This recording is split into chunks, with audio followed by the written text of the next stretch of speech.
তভু তাখম্বাৰভাৱে শুনিও কাৰণ কদাচিতো কৃষ্ণৰ যুজিতে ভৰিলে মন বিচাৰি চাহিয়া অল্প বল আন যত সমবলে পাৰিষদে নকৰে ইমত এতেকে বিপ্ৰক হিস্থানক নিয়া হৰিত ক্ৰোধ তোলাই সাপ দিয়াই লন্ত চল কৰি সেইকাৰণে ব্ৰাহ্মণসকলক তালৈ লৈ গ'ল আৰু ক্ৰোধ কৰি পেলাই তেওঁলোকক সাপগ্ৰস্ত কৰালে নহ'লে পাৰিষদ কেনেকৈ তললৈ আহিব নাহিব নহয় কাৰণ থাকে আপোনালোকে যে আজি ইয়ালৈ আহিছে তাৰো কাৰণ আছে ইয়াত কেতিয়াবা যদি আমাৰ খং উঠে তাৰো কাৰণ আছে চব কাৰণ এইটো হে ৰাম এহি জানি তোমাৰ বিস্ময় এৰা আত অঘটনো ঘটে আহি কৃষ্ণৰ ইচ্ছাত পাছে হেহি বিষ্ণুৰ দুৱাৰী দুইজন কাশ্যপৰ বীৰ্যে আহি ভৈলা উৎপন দ্বিতীয় গৰ্ভততে হে সন্ধ্যাত অৰ্পিল হেহি তোমাহাৰো হবে তেজ বিনাশিল কথা নাপাতিব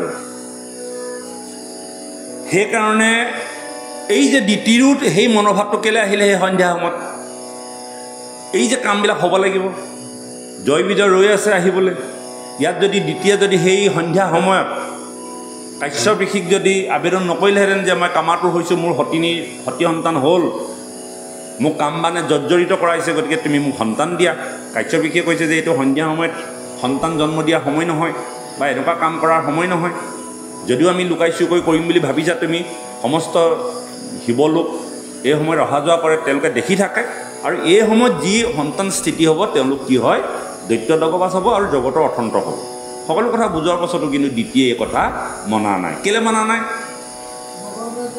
ভগৱন্ত সিফালৰ পৰা আহিবলৈ ৰৈ আছে ইয়াত জেগা খালী হ'ব লাগে গতিকে চব কাৰণ গতিকে সেই কথাটোকে কৈছে যে সেই সময়ত সেই তেনেকুৱা এটা পৰিৱেশ হোৱাৰ কাৰণে দ্বিতীয় গৰ্ভত আহি পেলাই কাশ্যপৰ ঔৰসে জয় আৰু বিজয় স্থিতি ল'লেহি প্ৰচণ্ড চৱালে বাহে দ্বিতীয় গৰ্ভত তোমাহাৰো দুখ আৰু হৈবে নানা মত আত একা প্ৰতিকাৰ কৰিতে নপাৰি জাতো আৱে এহি আজ্ঞা কৰিছে মুৰাৰী যদি বোলা তভু কিছু চিন্তিবু উপায় তবে তাৰ হেতু কহোঁ মনে অবগায় জগতৰ সৃষ্টি স্থিতি লয়ৰ কাৰণ যিটো আদ্য দেৱ ভগৱন্ত নাৰায়ণ যোগেশ্বৰ হবু যাৰ নপাৱন্ত অন্ত হেহি প্ৰভু আমাৰ কুশল চিন্তিবন্ত কিছু বিচাৰিবে আৰ নলাগে আমাৰ অনাথৰ নাথ আশা জগত আধাৰ তান পাৱে কৰা মাত্ৰ সুধিহ ভকতি হৈবে মনোৰথ সিদ্ধি এৰাই দুৰ্গতি যায়ো নিজ স্থানে হবে এৰায়ুক ভয় কৃষ্ণৰেহে বাক্য মাত্ৰ কৰিও নিশ্চয় বহুবাৰ হৰি খন্দিবন্ত নানা ক্লেশ ইও বাৰ নিস্তাৰ কৰন্ত ঋষিকেশ আমাহাৰ ইষ্ট দেৱ প্ৰভু ভগৱন্ত অনাথ দাসক হৰি আপুনি ৰাখন্ত এতেকে বোলন্তে উপজিল প্ৰেম ভা মৌনে ৰহিলন্ত বিধি স্মৰি হৰি পাও একমন হুয়া হবে শুনা নৰ নাৰী কৃষ্ণ কথা বিনে একো নাহি উপকাৰী ঈশ্বৰৰ ইচ্ছা কনে দেখা কৰি মন বৈকুণ্ঠৰ ভকতক কৰয় পতন হে নৰনাৰীসকল সেই সাধুসকল চোৱা সাৱধান থাকা যে বৈকুণ্ঠত গৈও তেওঁলোক শান্তিত থাকিব পৰা নাই ভগৱন্তৰ ইচ্ছা এনেধৰণৰ ভগৱন্তৰ ইচ্ছা এনেধৰণৰ যে বৈকুণ্ঠৰ পৰাও তোমাক কেতিয়াবা সহায় পঠাব পাৰিব নাভাবিবা তুমি আজি পৰম পদ পালা বুলি সমাজৰ এজন শ্ৰেষ্ঠ হলা বুলি ৰজা হ'লো বুলি মহাৰাজা হ'লো বুলি যে তোমাৰো এদিন পতন ঘটিব কিন্তু চোৱাচোন বৈকুণ্ঠৰ দৰিকো আজি ভগৱন্তই লীলা কৰি মৰ্ত্যলৈ নমাই পঠাইছে আপুনি মই কোন নহয়নে বাৰু এইটো কিন্তু সেই বীৰবলৰ পুতেকেহে জানে কাহিনীটো ইয়াৰ তত্ত্বটো বীৰবলৰ পুতেকৰ কাহিনীটো তত্ত্বটো জানে নাই আপোনালোকে? নেজানে? আকবৰ বীৰবলৰ পুতেক, মই বীৰবলৰ কথা কোৱা নাই, আকবৰ বীৰবলৰ কাহিনী আছে ন বহুত। এই বীৰবলৰ পুতেকে ইয়াৰ তত্ত্বটো জানে। মই কৈ দিছোঁ আজি আমাৰ আলহীও দেখিছোঁ, কাহিনী এটা কওঁ। কি হ'ল কথাটো? আপোনাৰ বীৰবলৰ ৰাজ্যখনৰ ৰজাজনৰ নাম কি? আকবৰ সম্ৰাট। আকবৰৰ ৰাজসভাত নৱৰত্ন থাকে। নৱৰত্ন মানে সম্পদ, তাৰমানে 9জন সিদ্ধ পুৰুষ থাকে। তেওঁলোকে আকবৰক দিহা পৰামৰ্শ দিয়ে, বুদ্ধি ভাষা দিয়ে, জ্ঞান প্ৰদান কৰি থাকে। যিসকলে জ্ঞান প্ৰদান কৰে তেওঁলোকক ৰত্ন বুলি কোৱা হয়, নৱৰত্ন আছে। এদিন ৰাজসভা বহিলে। ৰাজসভা বহাৰ লগে লগে আকবৰৰ মনলৈনো কি ভাৱ আহিলে? নৱৰত্নক সুধিলে, তোমালোককতো মই ধন টকা পইচা দি ৰাজ্যত ৰাখিছোঁ, তোমালোকেতো মোক জ্ঞান প্ৰদান কৰি থাকা। আজি এটা মই কথা সুধোঁ, তোমালোকে সেই প্ৰশ্নটোৰ উত্তৰ মোক দিব লাগে আৰু কৰি দেখুৱাব লাগে। ক'লে যে ভগৱান ক'ত থাকে, ভগৱানৰ কাম কি? নৱৰত্নই বিভিন্ন ধৰণৰ কথা ক'লে আৰু যুক্তি সহকাৰে, ভগৱান এনেকুৱা তেনেকুৱা, ভগৱান আমুক তামুক ক'লেই নহ'ব ন, প্ৰমাণ কৰি দেখুওৱা। ক'ত থাকে দেখুৱাই দিয়া আকৌ জেগাটো, আৰু ভগৱানৰ কাম কি এই কথাটো দেখুৱাই দিয়া। তুমি এনেই ক'লে নহ'ব নহয় বেৰে চালে কোবাই। এতিয়া নৱৰত্নই কৈছে, বিভিন্ন শাস্ত্ৰৰ মাত দিছে, আমিও যদি আপোনালোকে কয় বোলে ভগৱান দেখুৱাই দিয়া, মই শাস্ত্ৰ মাতেদি ক'ম যে আপোনাৰ হৃদয় এটা আছে, বোলে হৃদয়ৰ কোনডোখৰ জেগাত আছে দেখুৱাই দিয়ক আকৌ। মইতো ঠাইটুকুৰা দেখুৱাই দিব নোৱাৰিম নহয়, সেইটো অনুভৱৰ দ্বাৰাহে পোৱা যায়। তো নৱৰত্নই তেতিয়া ক'লে যে বিভিন্ন ধৰণৰ কথা ক'লে, আৰু মহাৰাজে পতিয়ন নগ'ল। কিন্তু মহাৰাজৰ সেই নৱৰত্ন বা অন্যান্য কোনেও ক'ব নোৱাৰা মন্ত্ৰী হ'ল বীৰবল। বীৰবলে কিন্তু সাংগে পাংগে হ'লেও কিবা কৰি হ'লেও উত্তৰটো দিয়ে। বীৰবলৰ পৰা সাংঘাতিক বুদ্ধি আছে, বীৰবলৰ বুদ্ধি। তেতিয়া বীৰবলক মাতি আনিলে, বোলে বীৰবল তুমিতো মোৰ মহামন্ত্ৰী। বোলে হয় মহাৰাজ, মই মহামন্ত্ৰী। বোলে তোমাকতো মই উচিত দৰমহা দিওঁ। বোলে দিয়ে মহাৰাজ। আচ্ছা, এই নৱৰত্নইতো এই প্ৰশ্নটো মোক উত্তৰ সমিধান দিব নোৱাৰিলে, তুমি দিব লাগিব এতিয়া। বোলে মহাৰাজ নহয়, বোলে দিব লাগিব, তোমাক মই খুৱাই পিন্ধাই ৰাখিছোঁ মন্ত্ৰী, যদি তুমি দিব নোৱাৰা তেন্তে তোমাৰ মূৰ কাটা যাব। কিন্তু আজি বাৰু প্ৰশ্নটোৰ উত্তৰ দিব নালাগে, তোমাক মই 1 সপ্তাহৰ সময় দিছোঁ। তো বীৰবলে ভাবিলে, হাই ভগৱান, নৱৰত্নই যিবোৰ প্ৰশ্নৰ উত্তৰ দিব পৰা নাই, ৰজাক সন্তুষ্ট কৰিব পৰা নাই, মই বাৰু এই ঘটিয়াম পাতিয়াম মন্ত্ৰীটোৱে কেনেকৈ পাৰিম। বীৰবল লাহেকৈ ৰাজসভাৰ পৰা গ'ল আৰু সাংঘাতিক টেনশ্যন। তাৰমানে ৰজাই কাটিব মানে কাটিবই আৰু, বাক্য যিটো কয় কৰেই। চিন্তা কৰি আছে, ইদিনাতকৈ সিদিনা চিন্তা বাঢ়ি গৈ আছে। খাবলৈ ববলৈ এৰি দিলে, 1 সপ্তাহৰ পাছতো সেইটো প্ৰশ্ন মই ভগৱানক ক'ত দেখুৱাই দিওঁ, ভগৱানে কি কৰে মই কেনেকৈ জানো। বীৰবলৰ সাংঘাতিক চিন্তা আৰু সাংঘাতিক চিন্তা, দিনক দিনে শুকাই খিনাই গৈছে। সৰু ল'ৰা এটা 6ত পঢ়ি আছে, তেওঁ বীৰবলৰ পুতেক। দেউতাকৰ এনেকুৱা অৱস্থা দেখি সুধিলে, দেউতা কি হৈছে কোৱাচোন। বোলে তোক জানাইতো একো লাভ নাই বোপায়ো, তই চাই ল আৰু মই এইবাৰ বেছি দিন নাথাকোঁ আৰু 6 দিনৰ পাছত মোক ৰজাই কাটিব। বোলে কিয়? বোলে তই সেইটো জানি লাভ নাই। নহয় দেউতাক কোৱাচোন, মইতো জানিব লাগিব তোমাক যে 6 দিনৰ পাছত কাটিব, অন্ততঃ মই জানিব লাগিব কথাটো। তেতিয়া বীৰবলে ভাবিলে যে সন্তানটোৱে যেতিয়া তেনেকৈ কৈছে, কোৱাই ভাল হ'ব।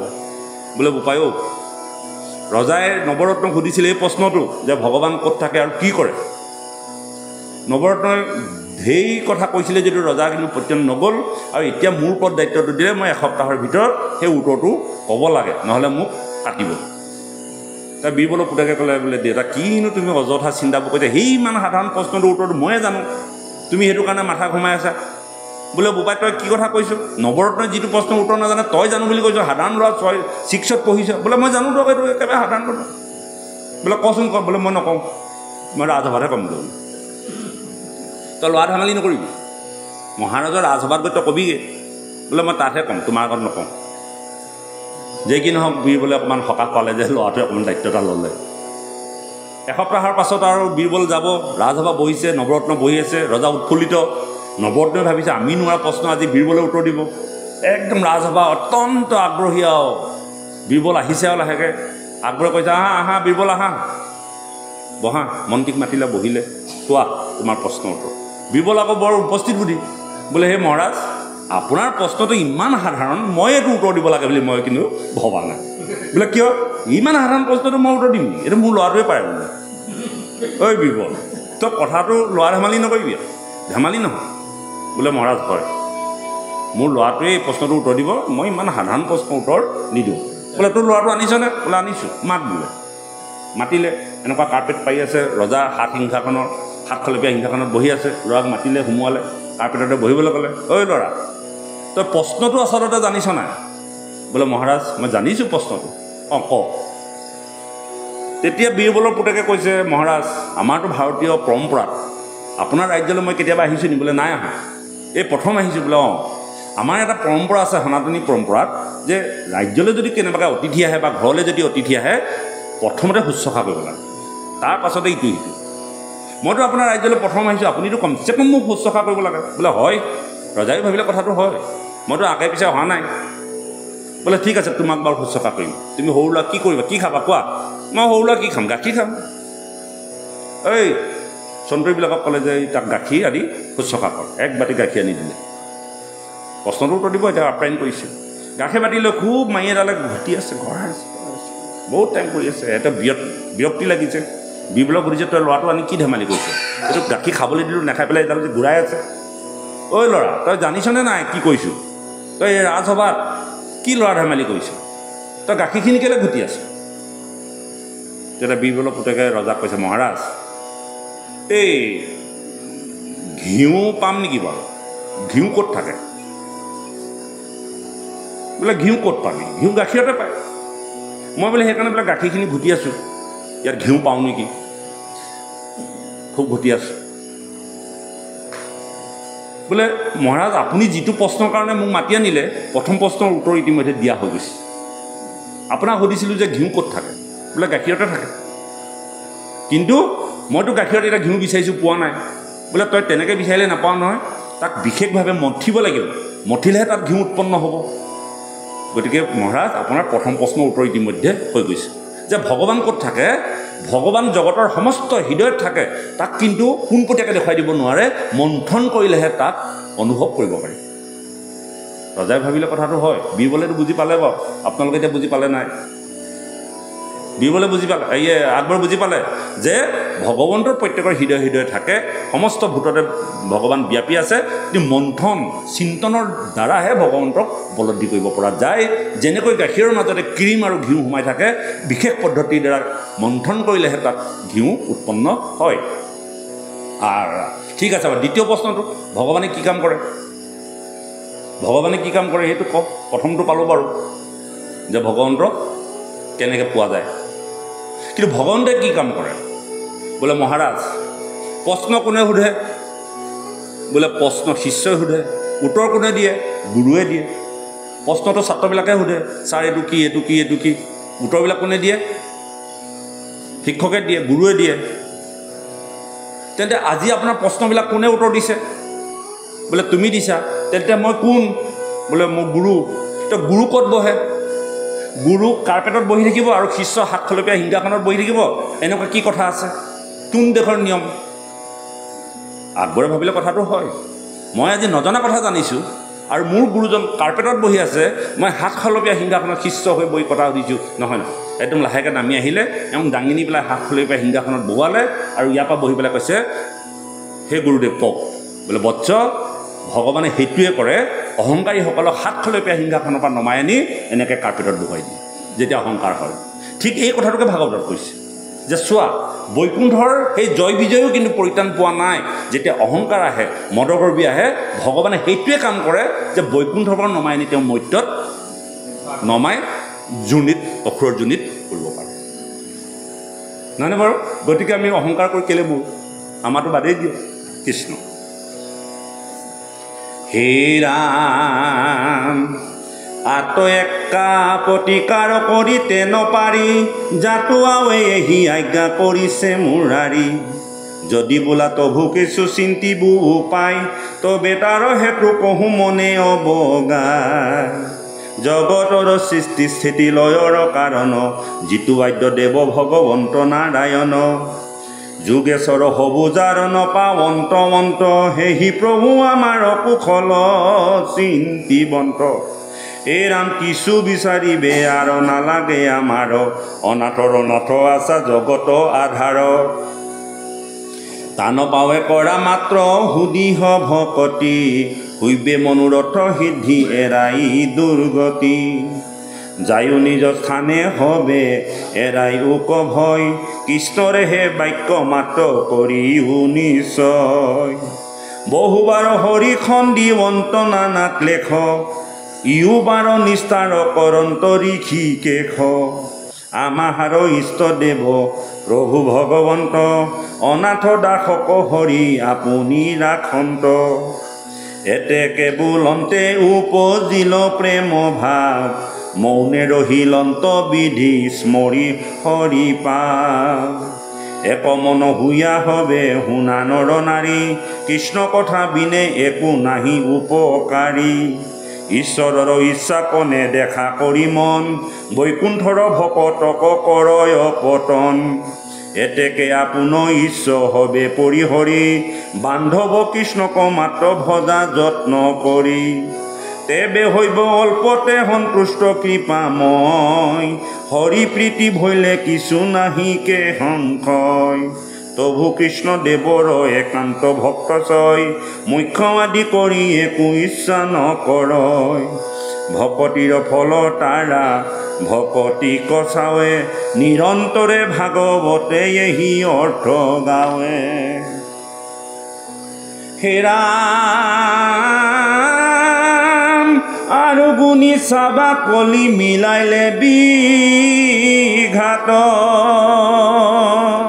ধৰ্ম নষ্ট ভৈল বাপ ধৰ্ম নষ্ট ভৈল পাপ বাহিল ইহাত জানি ধৰ্মে কৰ্মে কিছু নকৰি যতন সৰ্বক্ষণে কৰি উপশ্ৰৱণ কীৰ্তন বৈষ্ণৱৰ নিজ দাস গোপাল চৰণ কৰয় কাকুতি শুনি সৰ্বজন আত্মাৰ কুশল চিন্তি সাধা নিজ কাম অধিহ বিশ্বাস কৰি বোলা ৰাম ৰাম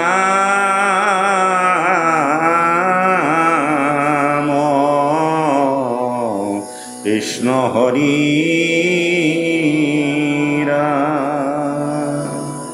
গতিকে সেই বৈষ্ণৱসকল সমস্তখিনি নীতে ভাগৱতে আমাক উপদেশ প্ৰদান কৰি আছে এইখিনি সত্য কথা জগতৰ যদি সত্য কথা এইখিনিয়ে গতিকে এই কথাখিনি আমি যিমান পাৰোঁ পালন কৰিবলৈ যত্ন কৰিব লাগে নোৱাখিনি নাই পৰাখিনি আমি ৰক্ষা কৰিব পাৰিলে ভাল গতিকে আমি আজিলৈ এই ভাগৱত বিৰাম দিলোঁ পুনৰ আকৌ এটি সুন্দৰ দিন সুন্দৰ মুহূৰ্তত আকৌ লগ পাম গতিকে সমস্তজনৰ প্ৰতি আমি সেৱা ধৰিছোঁ যাতে আমি অনুষ্ঠানভাগি আগবঢ়াই নি থাকিব পাৰোঁ